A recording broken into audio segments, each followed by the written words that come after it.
আমরা মসজিদে প্রবেশ করে একটা কাজ হেলাই ফেলাই ছেড়ে দেই, অথচ আল্লাহ রাসূল এই ব্যাপারে প্রচন্ড রকম গুরুত্ব দিয়েছেন। আল্লাহ রাসূল বলেন, ইদা দাখালা আহাদুকুমুল মসজিদা, তোমাদের মধ্যে কেউ যদি মসজিদে প্রবেশ করে, কোথায় প্রবেশ করে? মসজিদে প্রবেশ করে। কে প্রবেশ করবে?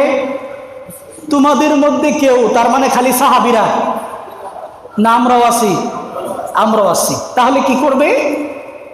ফালইয়ারকা রাকাআতাইনি ক্বাবলা আন ইয়াজলিসা, সে যেন বসার পূর্বে 2 রাকাত নামাজ পড়ে নেয়। কি করে? কয় রাকাত? এটাকে আমরা কি বলি? দুখুলুল মসজিদ।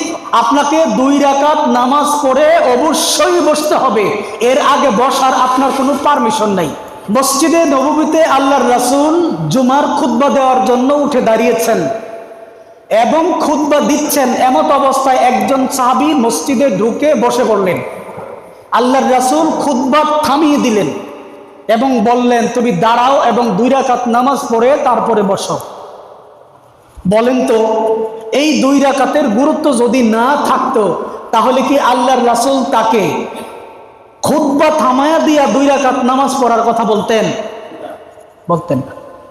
অথচ এই মসজিদের অনেক মুসল্লি দেখি আসে, ঢুকে বসে পড়ে, ওনারা 2 রাকাত নামাজ পড়ে না। অথচ ওনার উপরে এই মসজিদের হক হচ্ছে 2 রাকাত নামাজ। বেলাল রাদিয়াল্লাহু তাআলা আনহুর ঘটনা জানেন না? আল্লাহর রাসূল বললেন, বেলাল, আমি যখন মেরাজের রাতে জান্নাতে গেলাম তখন শুনলাম তোমার জুতার পায়ের আওয়াজ আমার সামনে। সুবহানাল্লাহ।